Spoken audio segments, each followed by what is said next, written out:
Magandang umaga po sa inyong lahat. Good morning, everyone. Are you blessed? Amen. What a wonderful songs that we have heard that reminds us about God's goodness in our life. So this time, tayo po ay dumakong muli sa pinakamahalaga. We have reached once again the most important part of our service, and that is the preaching of the Word. And I hope and pray that we could learn some spiritual truths and even principles this time and be able to help us to be more godly in our daily lives. Luke chapter 10, beginning from verse 25 down to verse 37, we will have a responsive reading. I hope that you have your Bible with you. Amen. Praise God, because we have candidate for baptism in Malta, Brother Ramil, and we will be sending 4 Bibles there. No? So this time we'll be reading Luke chapter 10, beginning from verse 25 down to verse 37. We'll have a responsive reading once again. The Bible tells us in verse 25, Luke chapter 10, this is very familiar. And behold, a certain lawyer stood up and tempted him, saying, Master, what shall I do to inherit eternal life?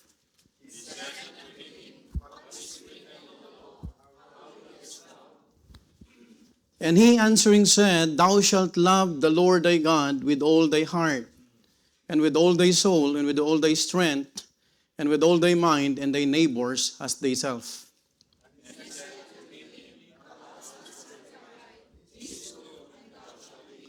But he, willing to justify himself, said unto Jesus, And who is my neighbor?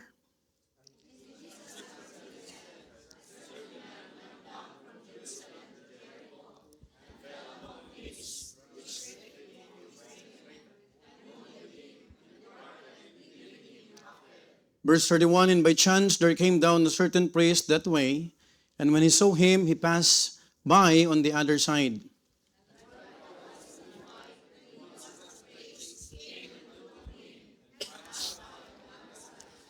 But a certain Samaritan, as he journeyed, came where he was, and when he saw him, he had compassion on him.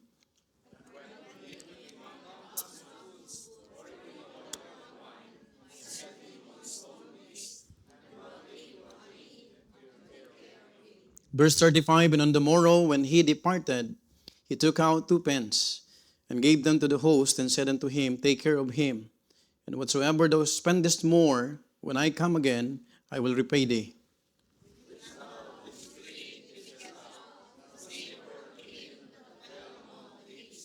Verse 37, altogether now read, And he said, He that showeth mercy on him, then said Jesus unto him, Go and do thou likewise. I'd like to read once again this last verse, and then we will pray together. The Bible tells us again, And he said, He that showeth mercy on him, then said Jesus unto him, look at this last phrase, Go and do thou likewise. I talked to God and I asked permission from Dr. Luke, the one who wrote this, because the title of the message I'm going to preach, I borrowed from this verse. And the message that I'm going to preach this morning, I entitled this, Go and Do Thou Likewise. This is a 2 Sunday message, a 4-point message, 4 points message, and I hope that I could finish the first 2 so that we could continue the third and the last so that we could have fellowship later maaga. Amen po ba? Amen. Go and do thou likewise. Pinayagan po ako ni Dr. Luke na hiramin yung title na to. Go and do thou likewise. Let's go to the Lord in prayer. Our most loving and gracious Father, Lord, thank you, Lord, for this time that we could worship once again in spirit and truth. We're humbling ourselves before thee.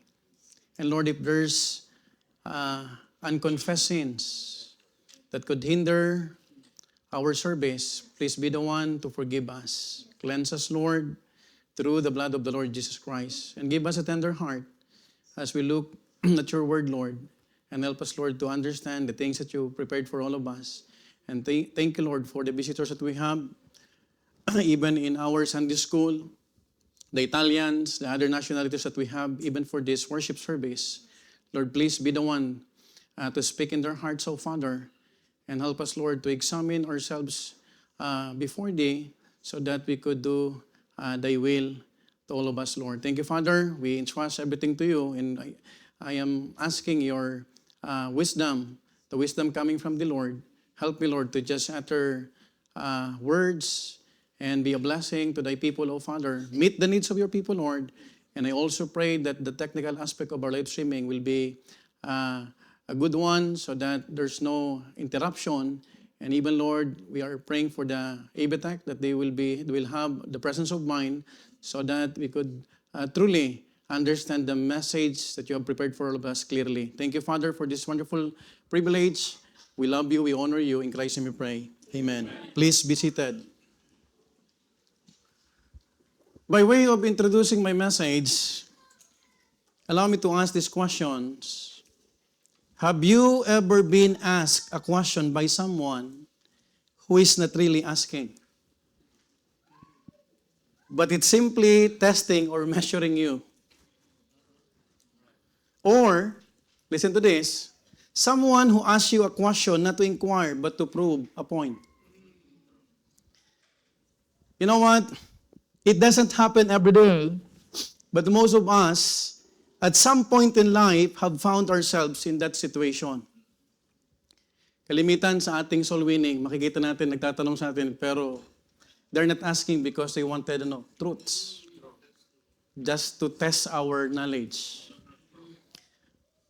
Now, most of the time, those questions sound harmless. They are framed calmly and respectfully. But there is an underlying motive behind it, and this is the exact scenario in Luke chapter 10. If you would notice in verse 25, and behold, a certain lawyer stood up and tempted him.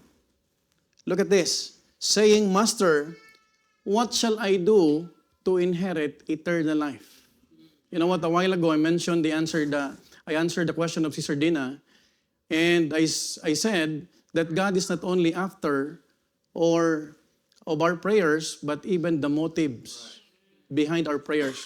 And also, God is not only after with our questions, but the motive behind the question. Now, Jesus was approached by a certain lawyer to tempt Him. Sino pong lawyer dito? Meron po ba? Wala. Mag-aabogado pa lang. Frustrated lawyer. Okay. But, you would say, instead of answering the lawyer straightly, he told him the parable of the Good Samaritan. You know what, Good Samaritan parable is very common. It's very famous.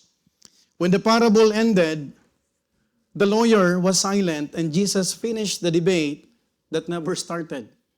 Mamaya, malalaman niyo bakit hindi natuloy yung debate na to. Saying, go and do thou likewise. Folks, my dear beloved visitors, I pray that this message will touch us in a personal and special way.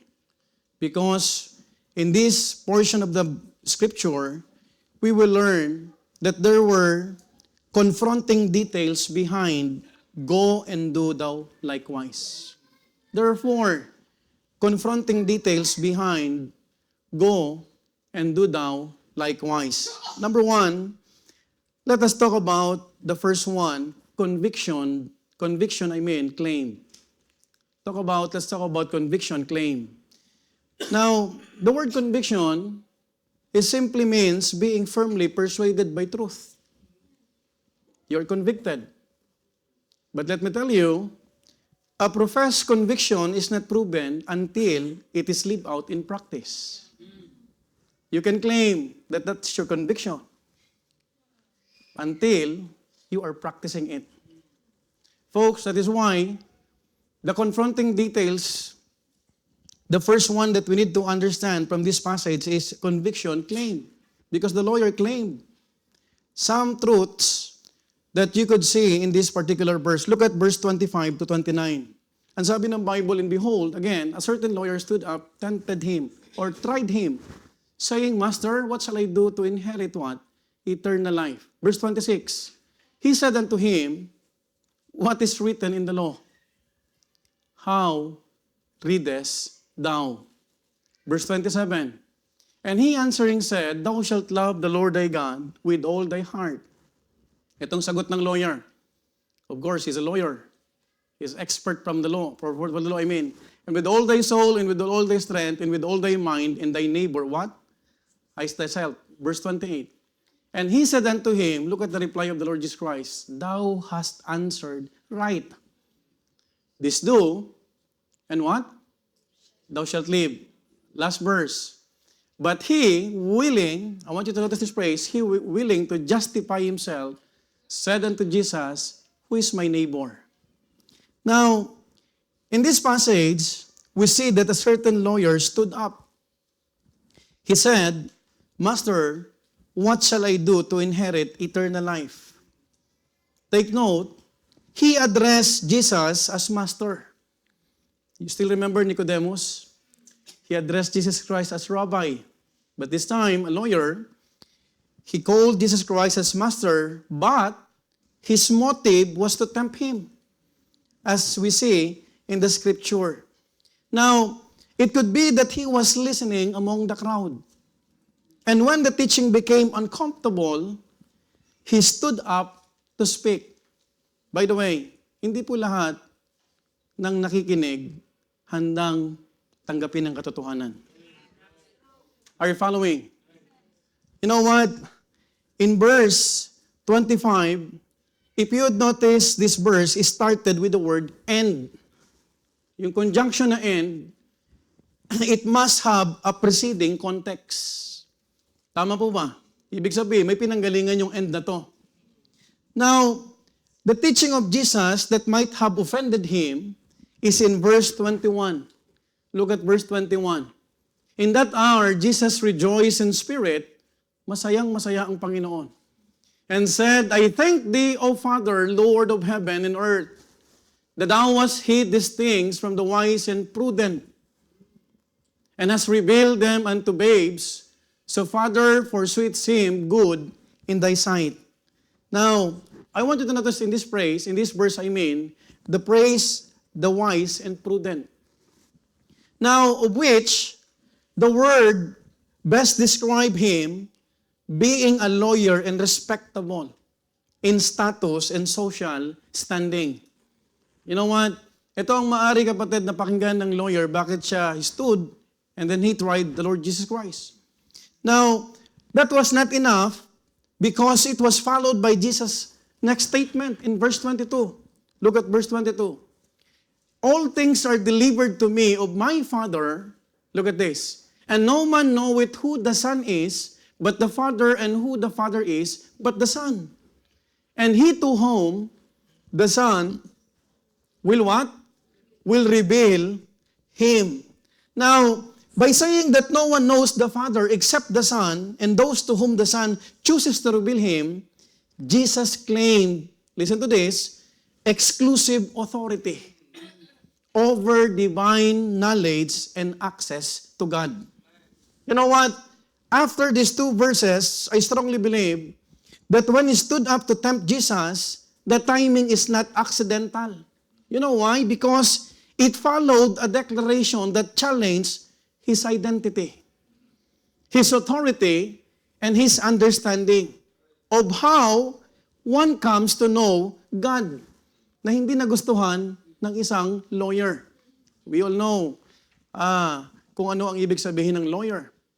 Expert of the law. Tama po ba? Pero nagturo ang Panginoon prior to this, nung binigay niya ang Good Samaritan parable, nagsabi ang Panginoon na hindi binigay sa mga prudent at sa mga wise. And perhaps he was thinking that, I am a lawyer.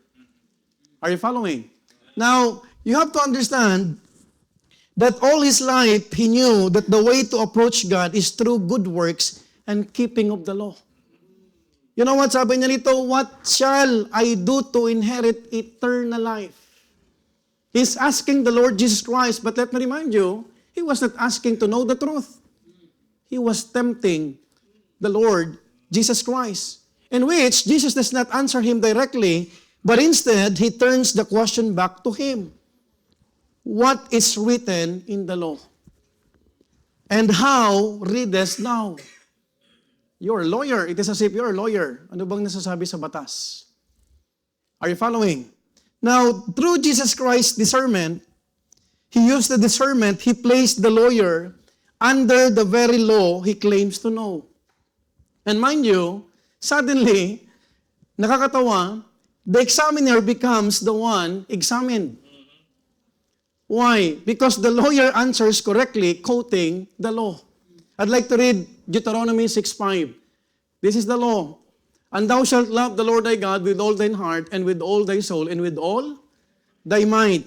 Leviticus 19:18, cross-reference. Thou shalt not avenge, nor bear any grudge against the children of thy people, but thou shalt love the neighbor as thyself.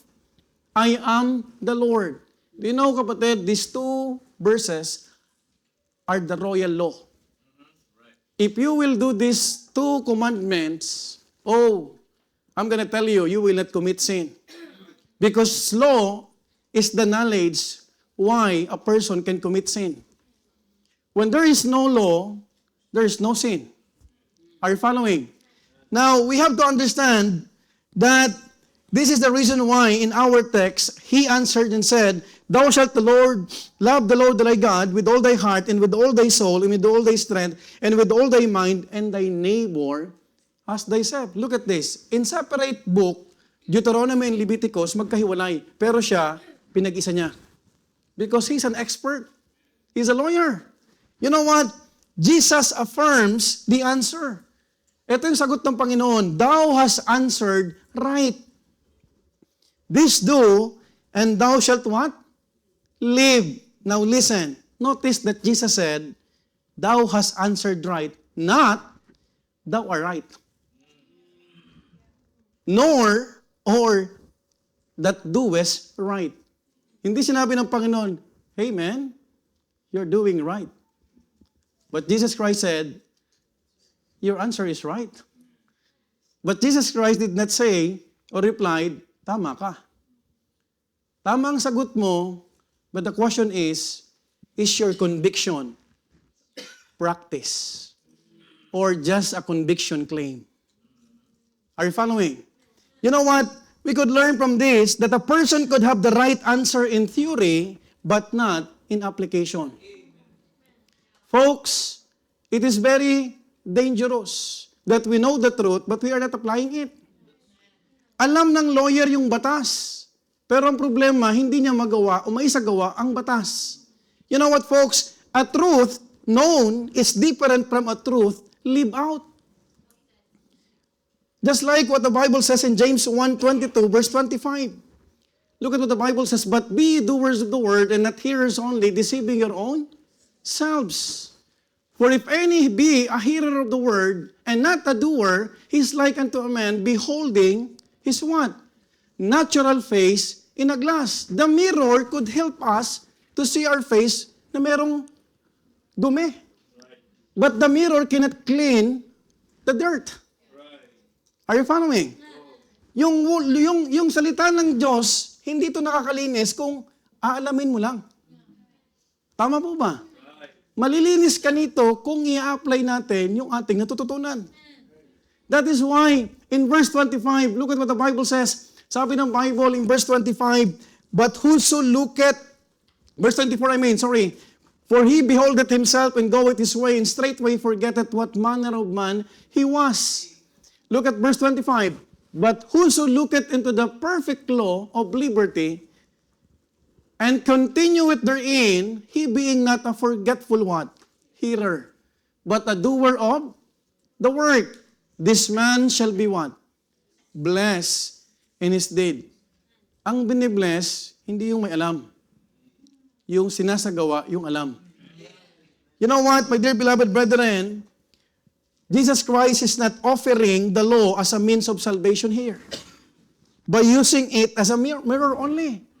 Because I remember this particular verse in Romans 3:20, Therefore by the deeds of the law, there shall no flesh be justified in his sight.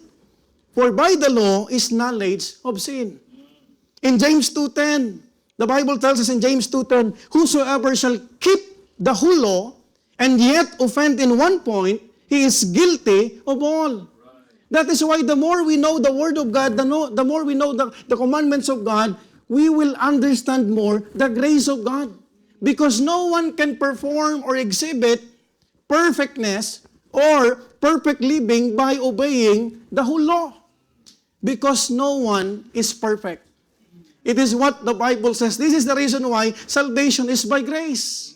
And through faith alone. You know what? Makikita natin, kapatid, the law demands perfect, continual love for God and neighbor. Something no fallen man has ever achieved except Jesus Christ. Wala ang nakagawa nito. Because that lawyer is a self-righteous person. Are you following? You know what? We thank God because it is clear from the Word of God in Ephesians chapter 2, 8 and 9. For by grace are ye saved. Through faith, not of ourselves. It is the gift of God. Salvation is by grace through what? Faith alone. And when we are obeying God's commandment, it is not for us to get saved. It is the product of the salvation that we have received from the Lord. You know what? If a man could love God with all his heart, soul, strength, and mind, if he could love his neighbor as himself perfectly, then sabi ng Panginoon, go and live it. Pero ang tanong, have we remember that this lawyer is not asking sincerely? That is why we need wisdom every time we answer question. Folks, Galatians chapter 5 verse 4, Christ is become of no effect unto you. Whosoever of you are justified by the law, ye are fallen from grace. Look at this. You know what? Wala tayong pwedeng pagmalaki. Kadalasan, maraming mananampalataya, alam na alam ang Good Samaritan parable. But we forgot, bago binitawan ang parable na to, this is only a reply from a lawyer. Are you with me? The lawyer pressed Jesus as if he was not content with the answer he got. You know what? Alam mo yung gusto mong ng debate, tapos hindi sa'yo binigay. Yung nagtanong, at ang handang-handa yung nagtatanong, prepared na sumunod, na ibabato, pero hindi niya pinatulan. He was ready for discussion, he was prepared for exchange, but what he received was a statement that left no room to maneuver. You know what? Sometimes, hindi mo kailangan makipag-debate para ma-prove yung point. Are you following? Especially kapag nagtatanong sa atin ay sinusukat lang tayo. Sukatin ko kaya kung anong alam nito. Are you following? By the way, we are not sharing the good news para magpabida. Na marami tayong alam. Marami tayong alam, Romans Road, John's Road, Ephesians Road, kung ano mo pang rap road. Because the only thing that we need to share, we want to share to every person is what? The good news. Can I hear amen? That is why, in verse 29, it follows naturally, but he willing to justify himself. You know what? As I've said, a lawyer is trained to defend. Magagaling sila sa palusot.com. Sabi dito, but he willing to justify himself said unto Jesus, who is my neighbor? Doon nagsimula ang the parable of Good Samaritan. Let us not focus on the parable. Let us focus this Sunday dito sa lawyer na to. Pag-usapan natin ng parable next Sunday. Are you following? You know what? Makikita natin that this question was not curiosity, but resistance. He was not desiring for clarity, but a need to recover from a battle he was losing. Gigil na to. Kasi wala siyang magawa. You know what? Jesus Christ is full of wisdom. You know what? You cannot just lambas a person na punong-puno ng wisdom galing sa Diyos. That is why hindi kinakatakutan ng pagbabahagi ng salita ng Diyos. May isip mo, yung Holy Spirit, tinutulungan kang sagutin yung mga tanong. Are you following? May isip mo, bakit ako matatakot? God is with me. It is His work. This is the good news that Jesus Christ wanted me to share to all the people. You know what? He was not desiring for clarity. Gigil na gigil siya. That's why sinundan niya kagad, who is my neighbor? Sino ang aking kapitbahay? You know what? Instead of asking, have I loved my neighbor? He asked, who qualifies as my neighbor? You know what? Dito makikita, kapatid, in their discourse, the lawyer exposed his heart that the law he knew was not something he used to examine himself, but something he used to measure others' qualifications. That is why we welcome everyone in the church. Amen. We welcome, regardless if you are a Maltese, you are from Ghana, you are Italians, we welcome all. Because salvation is for everyone. But we do not use the word of God to what? Discriminate. We do not use the word of God to intimidate. We do not use the word of God to be selective. Because salvation is for everyone.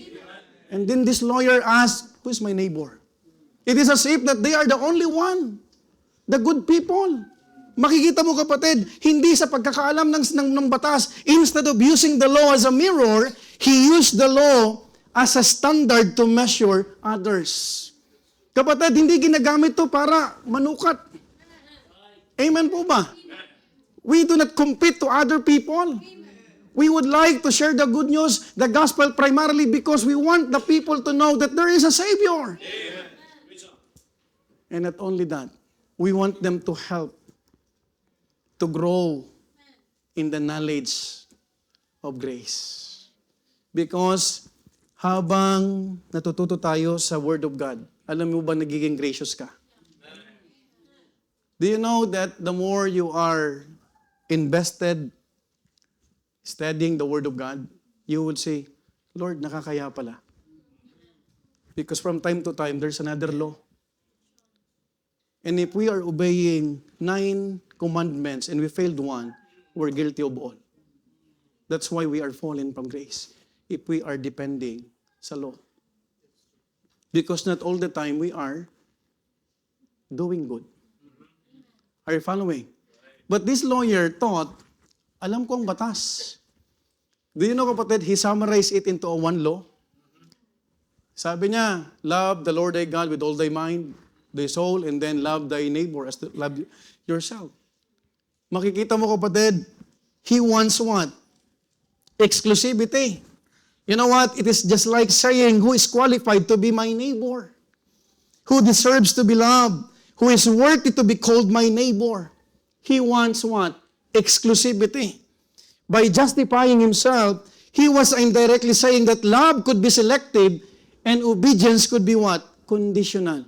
Praise God, because His love is unconditional. Walang pinipili. Amen po ba? Regardless of our sins that we have committed, regardless of our backgrounds, of our past, God opened this great opportunity for everyone to have a genuine relationship with Him. You know what? The Word of God's first chief use for us is for it to be used as a mirror turned inward. Not a standard applied outward. Hindi ito, kapatid, ginagamit na parang, I will know this because pagharap ko sa Kanya, marami akong sasabihin sa Kanya. The first purpose why the Bible was given to us is for us to reflect from this. Sino ako sa harapan ng Diyos? The more na nagbabasa ka, the more nagme-meditate ka, wala kang pagmamalaki. The more you will understand grace. That is why, kapag hindi natin, kapatid, na napapractice o na-exercise ang grace, baka hindi tayo nagbabasa ng mga law. Because this law will help us. Minsan pala, meron tayong mga nagagawang pagkakamali. Amen? That this lawyer, mga kapatid, instead of asking genuine question, he tried to tempt the Lord. You know what? It is meant to search us before it is ever used to measure others. We don't have to be a lawyer or unbeliever to think like this man. It is commendable to know the truth, listen to this, but how we make use of it matters equally. Kaya nga, totoo lang, for all those Bible students na nag-graduate na, have you noticed, parang Nung natapos ka, parang kailangan pang malaman. May kulang pa. Don't think that if you will graduate sa Bible school, parang alam mo na lahat. In fact, every day, we need to study the Word of God. And we are a Bible student hanggang mamatay po tayo. You know what? He was not a Pharisee, but he had a Pharisaical heart. He's a lawyer. He's a member of Pharisee. And we may not be a Pharisee too, but we must guard our hearts not to have the same disposition. Why? Because he was firm with his conviction. Alam niya yung batas. Alam niya, kapatid, yung tatayuan niya. But his conviction was in the mind, not in the heart. Yan ang problema, kapatid. But thank God, if we know the truth, and the truth, we are applying it in our daily life. Tama po ba? Because if we are applying it, you will not judge anyone. Matututunan mong magpreno. Teka lang, baka yan ay matindi ang struggle niya. Right? Minsan pag walang preno because katingin mo, we are too holy. Holy, holy, holy. But let me remind you, the truths that we could learn from this, it helps us to lean toward God. Because there will come a time in our life, magkakamali ka. Are you following? You know what? Today, we believe that we hold the truth. Isn't it? Isn't it? And that is commendable. We believe that we know the truth and that it's respectable. But the question is, do we live out the truth? And that should be what? Visible. Pag sinabing visible, it should be what? Tangible. Nakikita. That is why there are many passages in the Bible that reminds us. Look at what the Bible says in Matthew 7:20-21. Wherefore by their fruits ye shall know them. Verse 21, not everyone that saith unto me, Lord, Lord, shall enter into the kingdom of heaven, but he that doeth the will of my Father which is in heaven. The proof of a genuine Christian is not, he can memorize the whole book. Hello? Hindi yung alam natin. Ang proof, kapatid, kung isinasa buhay natin yung alam natin. Because we need to understand even in 1 John chapter 2, verse 3-4. Look at what the Bible says, and hereby we do know that we know Him if we keep what? His commandments. Look at this verse. In verse 4, he that saith, I know Him and keep it not His commandment, is what? Liar. And the truth is not in Him.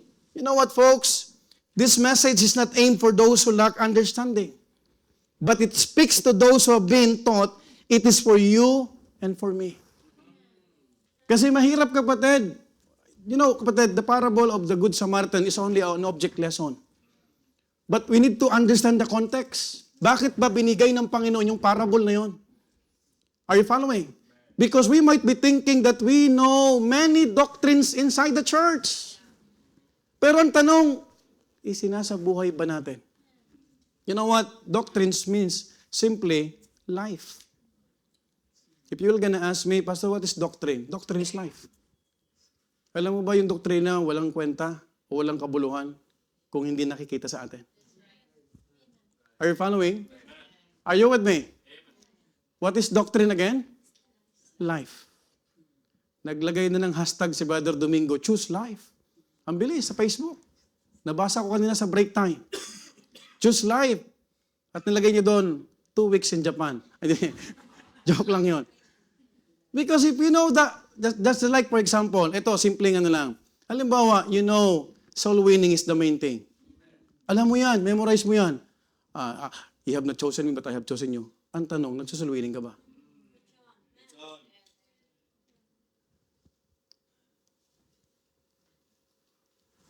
Di ako nagre-rebuke, Nagpapaalala lang. Alam natin, bringing in the sheaves. They that sow in tears shall reap in joy. Kaya yung joy, maraming joy. Right? Tama po ba? Ito simple lang. Alam natin yan.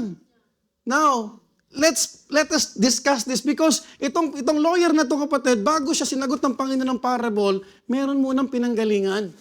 That's the context. Amen po ba? And we need to be reminded that sometimes ilang taon na tayong nakaupo. Ilang taon na tayong umattend, may gospel hour pa tayo, may online Bible study pa ngayon, may Zoom Bible study pa. There's nothing wrong with that. Amen po ba?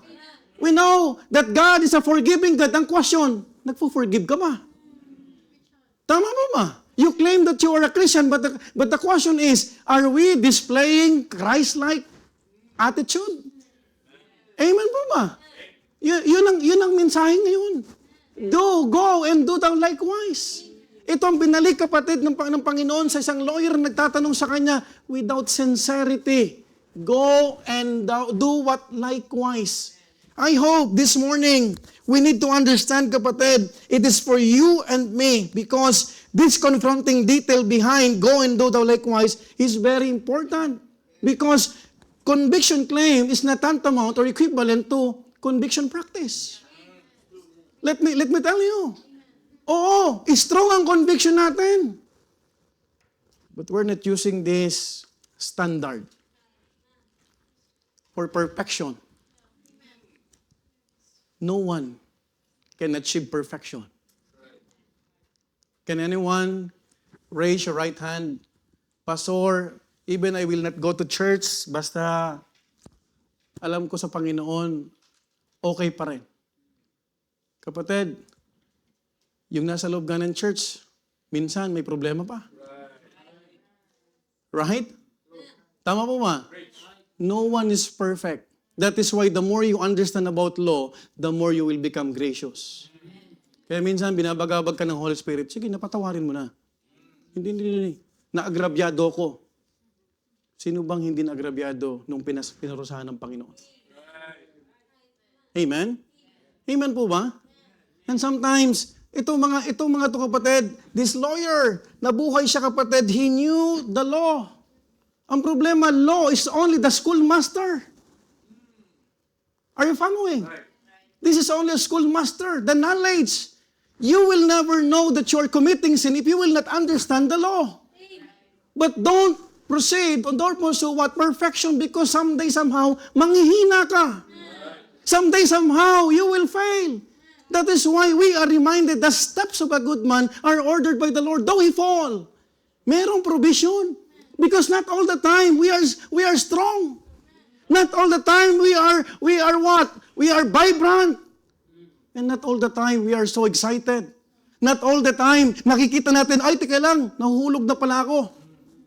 But praise God, because He's a gracious God. You know what, sabi niya, you see, anong nakasulat dyan? You're a lawyer. You're supposed to tell me what was written in the law.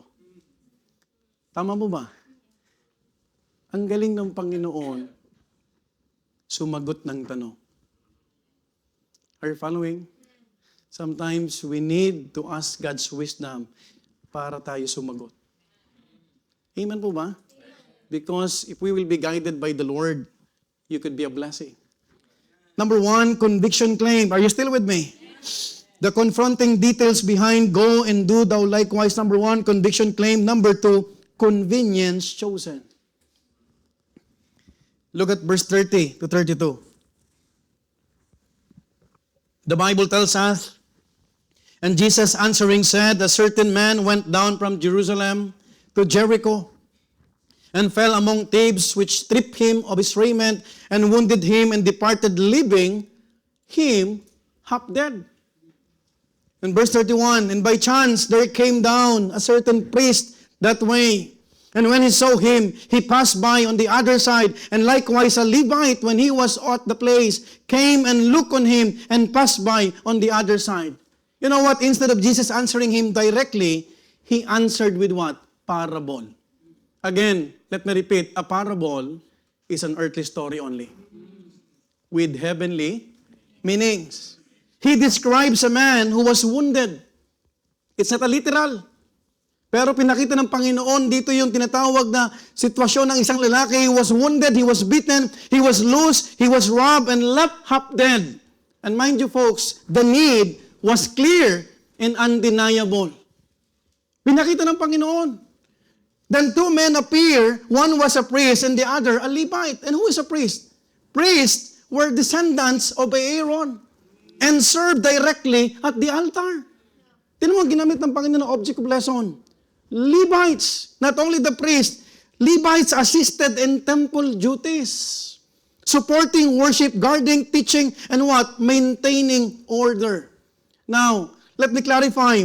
These two pictures, the highest and the supporting levels of religious service.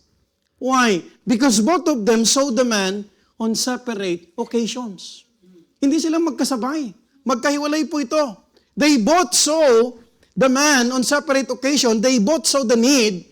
And mind you, they both had a chance to respond to that need. In the parable, it says, he saw him. And the others at kapatid, he looked on him. Hindi lang to kapatid, dumaan sila, hindi nila nakita.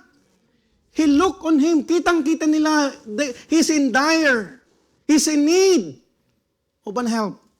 Yet, both chose to pass by on the other side. You know what? Believe me or not, their choosing to pass over the other side was not caused by an act of ignorance, but of avoidance. Avoidance. Hindi sila ignorante, kapatid. They wanted to avoid. They chose to distance themselves for a safer path, an easier path, and an interrupted path. Sometimes, nakakalungkot.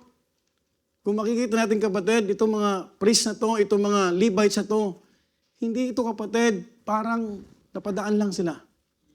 Kitang-kita nila nag-aagaw buhay. You know what? We could see from here convenience. Convenience was chosen while compassion failed. You know what? From here, Jesus was showing the man that a religious position does not guarantee compassionate action. Because they were religious leaders. Their service at the altar did not translate into service on the road. You know what? Praise God, because we have a campaign out of the highways. You know what we could learn from this? We can know we can even teach yet not practice what we preach when needs arise. It is for us to be reminded, mga minamahal ko, through the story of Jesus, we can see that He was exposing that knowledge is not enough. The lawyer's keeping of the law was not enough if he does not love his neighbor. He was an expert of law. But when it comes to loving his neighbor, he failed. How many of us are already expert to the Word of God? We can be an expert in memorizing verses. But let me tell you, do we love our neighbor? How can we love our neighbor kung yung mismong kapamilya, kadugo mo, kaaway mo? Are you following? Biruin mo sarili mong kapatid, hindi mo mapatawad. How can you love your neighborhood? How? How? That's the question. The commandment is clear. Love the Lord thy God with all thine heart, with all thy soul, with all thy spirit, and with all thy might. And love thy neighbor as you love yourself. Pastor, mahal ko naman sila eh. How can you love it? How can you love them? If you are not showing what? Forgiveness. Hello? Are you with me? Amen. You know what? The lawyer knew the law. The priest and the Levite knew the law. They were taught to love their neighbor. Yet, when a neighbor lay before them, wounded, helpless, and in need, they failed the test. Paano ka lilipas ang isang linggo na hindi magsusulwining kung nakikita mo silang walang pag-asa? I was really struck by what happened yesterday. 41 years in Milan. 1985, she came. Nung tinanong Nanay Josie ba yun? Tama, Sir Monet? Nanay Josie, pwede po magtanong sa inyo. Ano po yun, Pastor? Malumanay siya. She was very calm. She's a good spirit. Hindi ko makalimutan. Sabi niya, hindi ko po sigurado. Imagine, nagtrabaho ka ng 41 years. Tapos kung ano-ano mga napuntahan mo, kung ano-ano mga trabaho, pero wala kang katiyakan ng kaligtasan. You can reach Malta, you can reach wherever you are, where tourist spots in Europe, I mean. But the question is, do you have a genuine relationship with God? That's the question.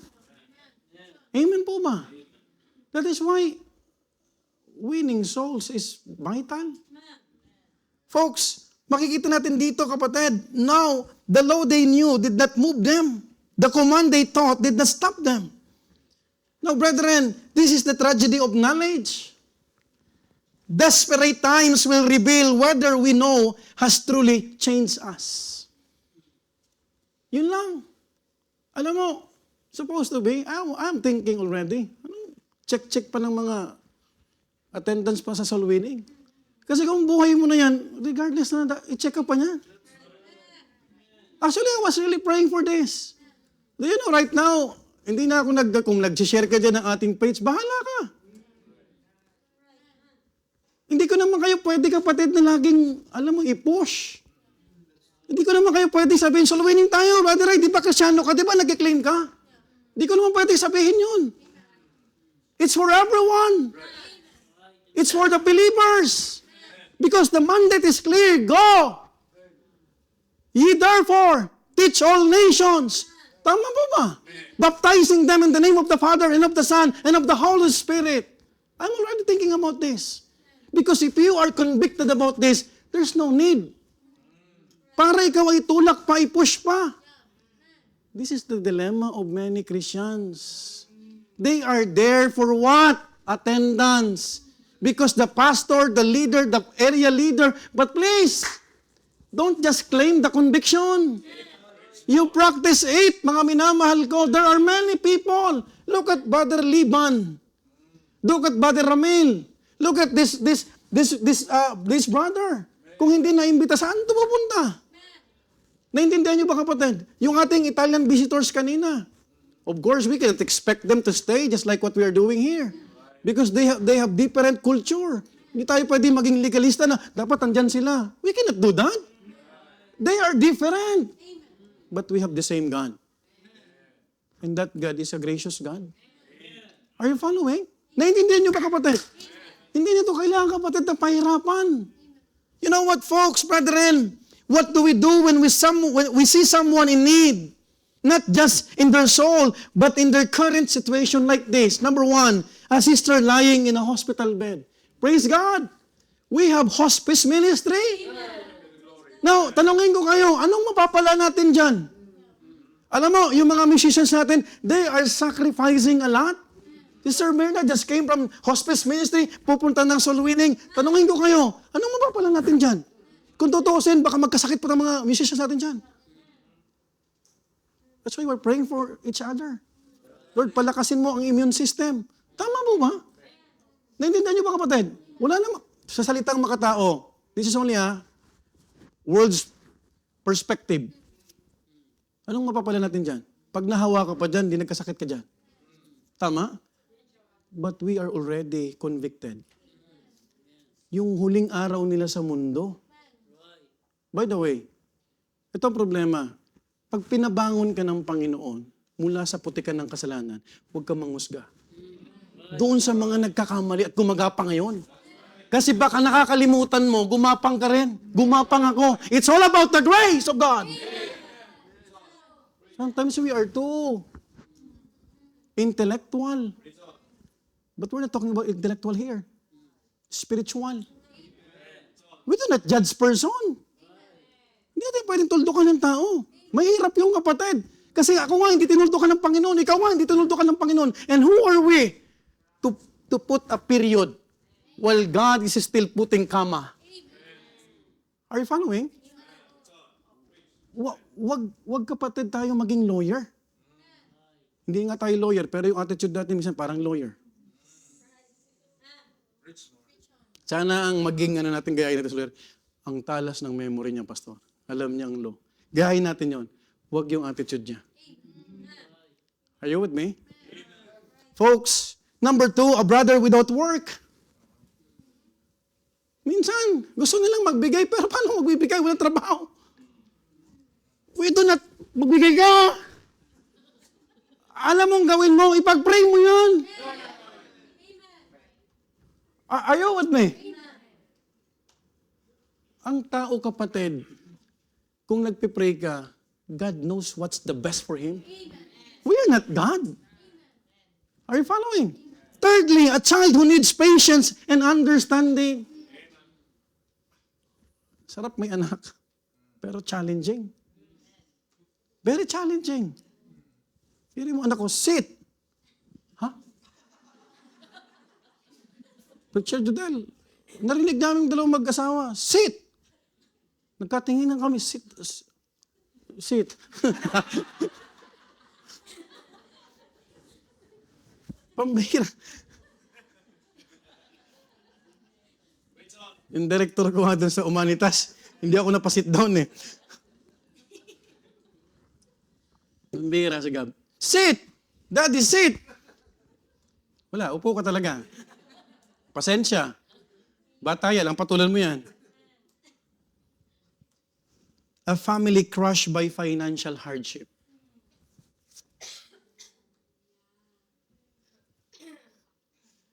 Are you following?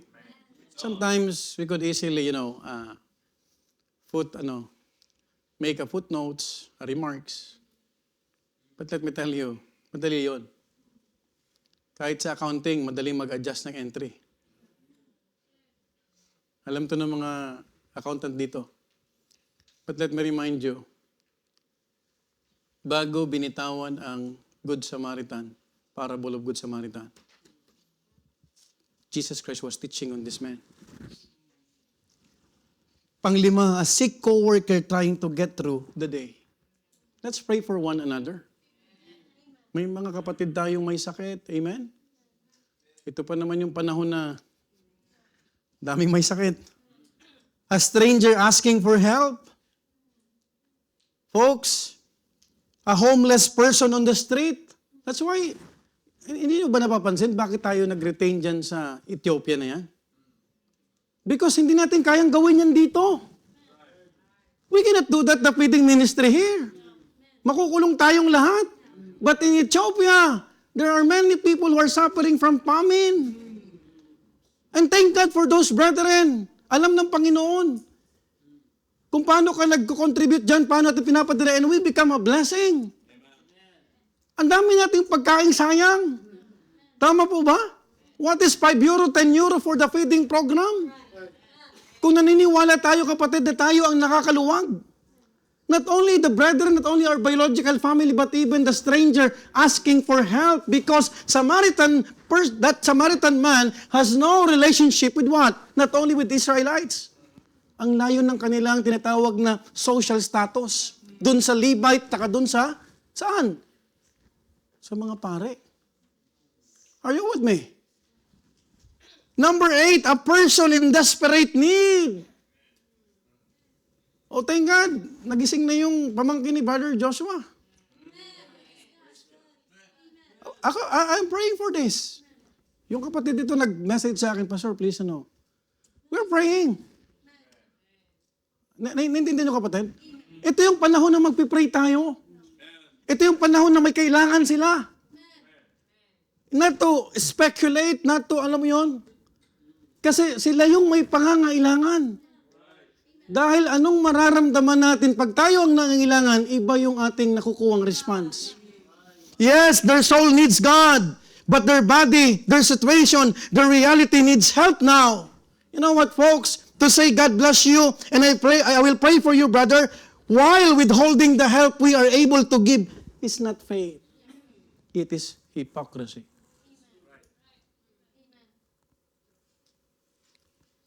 Do you see the beauty of the souls of the Ethiopians? Tanungin kita, are you contributing for this?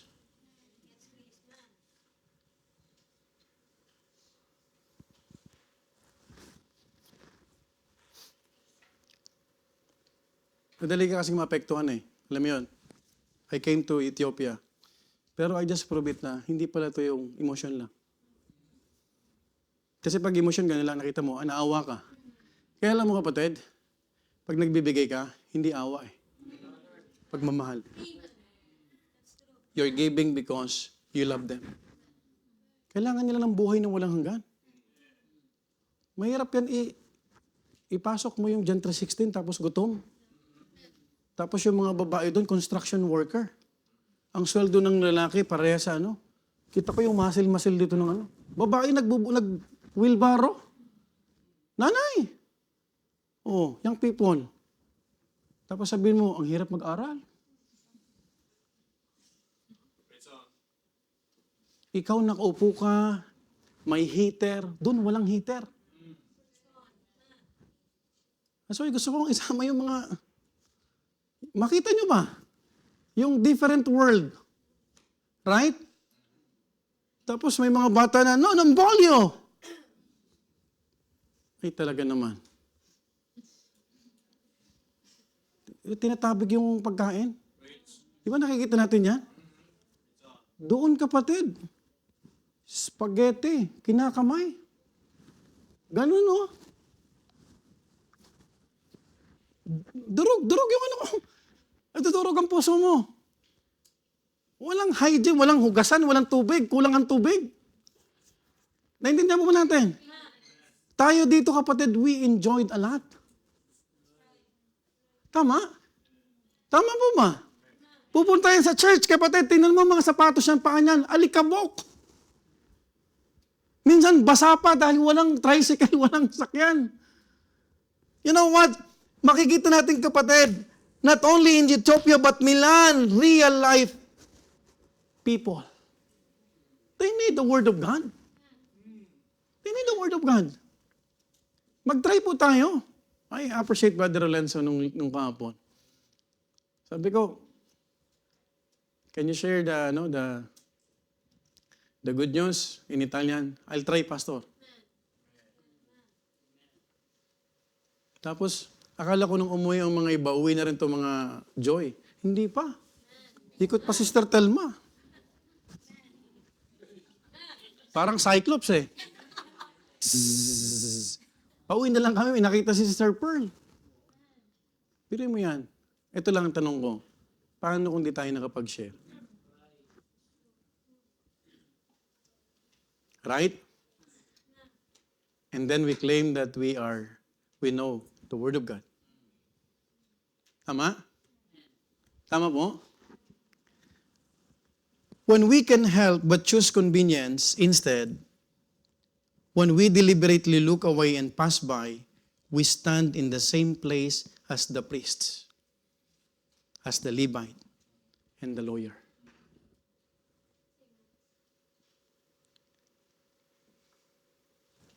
Suddenly, this is what I observed.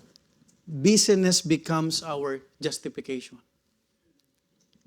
And ministry duty becomes our cover.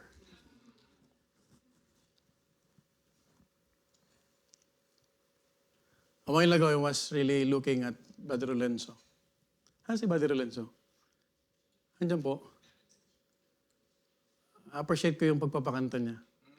But looking back, paano kung di nagsulwining si Missionary Chris at si Jacob sa school? Alam mo, siguro, agogo dancer. Ano na to ngayon? Ang tawag doon? Iba ng buhay nito. Right? Baka universal motion dancer na tayo. Sabi mo, si Badard ko dinaligtas, so always.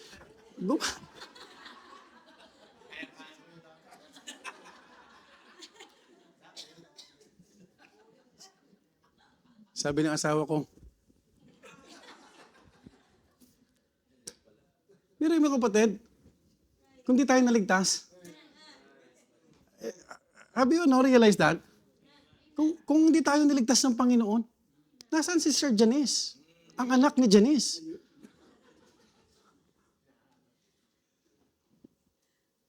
Pag nabibless siya, nakayuko yan lagi eh. Kaya alam ko pag nabibless siya, nakayuko. In James chapter 2, 15 to 16, if a brother or sister be naked and destitute of daily food, then one of you say unto them, depart in peace, be ye warm and filled, notwithstanding ye give them not those things which are needful to the body, what doth it profit? In Tagalog, ang kapatid mo ay walang masuot, walang makain, at imbis na tumulong tayo, ang sasabihin natin ay, ini-encourage mo lang sabay itinataboy. Ano ang silbi o pakinabang ng sinasabi natin kung hindi tayo tumutulong? The question is, what doth it profit? James 1:27, 5 minutes. Matatapos na po tayo. Pure religion and undefiled before God. And the Father is this, to visit the fatherless and widows in their affliction, and to keep himself unspotted from the world. Ang totoo at purong relihiyon ay may malasakit sa ulila, sa balo, at sa patotoo. At yung patotoo na yan, yung testimony natin. The Bible is balanced. Hindi lang puro patotoo na walang malasakit. Ngunit hindi din puro malasakit na walang patotoo. You know what? This is what the lawyer needed to hear. To expose that God's word was meant to confront his shortcomings, not protect his false sense of righteousness. Self-righteous to eh. And this is also what we need to hear today. In a rise of shallow encouragement without help, let us be a true helper, not just in words but in deeds. Why? Because God's word was never meant to shield our conscience, but to search for it. So in a time of empty encouragement, let us be doers, not only speakers. This is a tragedy. You love God. You love souls. And that is non-negotiable. Mabawasan na tayo ng ministry sa church na to, hindi ang soul winning. Sabihin ko po sa inyo.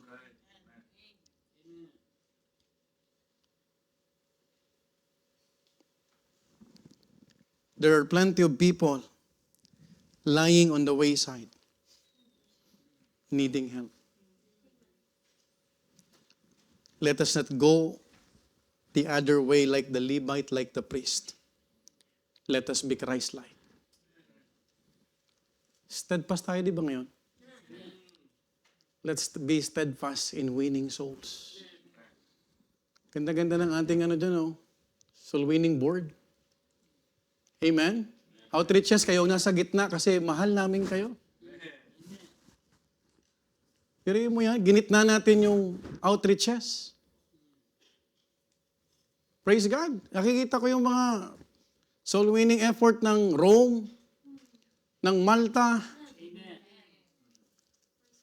Siguro sa banda-banda roon yung soul winning ng Poland. And also the brethren, you are an encouragement. Hindi madali.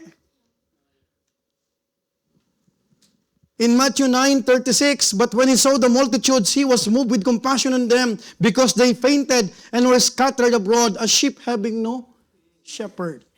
You remember the 4,000 fed by Jesus Christ? 4,000. Hindi yung 5,000 yung 4,000. Look at Matthew 15 verse 32. Ang sabi ng Bible, then Jesus called his disciples unto him and said, I have compassion on the multitude because they continue with me. Now, how many days? 3 days. And have nothing to eat. And I will not send them away fasting. Actually, hindi fasting to. Forced fasting. Kasi walang makain. Lest they faint in the way. Kaya inisip mo kapatid, yung feeding program, yung ating tinatawag na pagtulong sa kapwa natin, kapatid, this is a biblical practice. Kasi mahirap mag-share na yung tiyan kumukulo. O sige nga, sinong gaganahan sa atin makinig ng salita ng Diyos? Tayo nga dito, wala pang alauna, kumukulo-kulo na yung mga tiyan. Right? Lalo pag nag-fasting ka, tapos abutan ka pa ng asher ng tubig.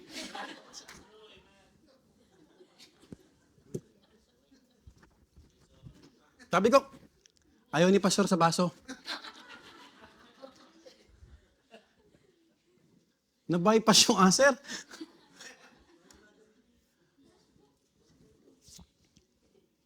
Folks, Don't be too busy to care. Don't be too busy to love.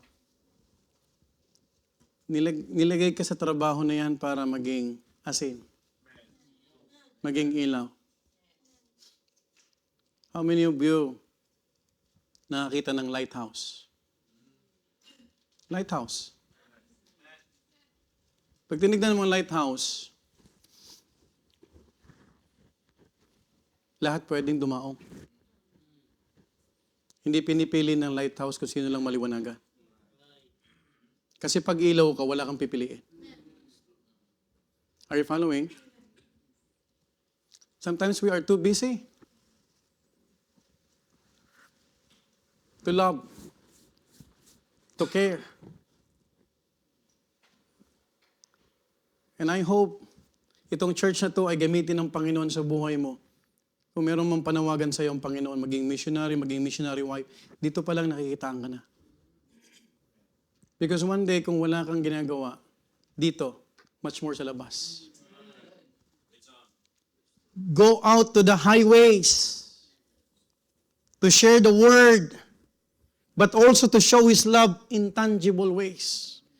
The lawyer asked for justification. Christ give him confrontation. We cannot justify. Kapatid, the only person who could justify us is God. Kahit anong pag-justify natin, kapatid, alam ng Panginoon yung totoo. Remember this, kapatid, makikita mo the lawyer, tinatanong niya, what shall I do to inherit the eternal life? So the main context of this chapter, kapatid, makikita mo, it's all about the relationship with Jesus Christ. Hindi yung kindness, hindi yung pagtulong. Iyon ang kahalagaan kapag alam natin yung context.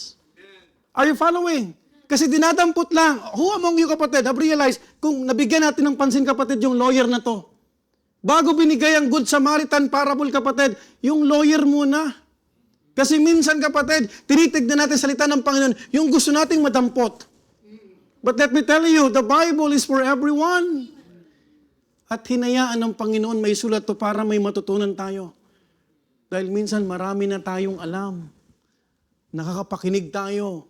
And sometimes, wala bang bago? Pastor, we want speakers. Dynamic speakers. Pambira yung malumanay nga magsalita, hindi ka nakikinig. Totoo hindi. Right? Sometimes ito lang ang gumagana eh. We are, alam mo yun, showing that we are intellect. May mga highfalutin words pa tayong ginagamit. Itong simple-simple, soul winning. Wala ka. Right? Sumama ka sa joy. Maunawaan mo yan. Hello? Tama po ba? Folks, next week we will focus on the Good Samaritan and the ending of the discourse with the lawyer. We're done with the two, and next Sunday we'll be talking about the other two. I hope we could learn something from this. Shall we all stand up and we'll pray? Heavenly Father, thank you once again, Lord, for this passage that you have brought us, Lord, to see the importance of not only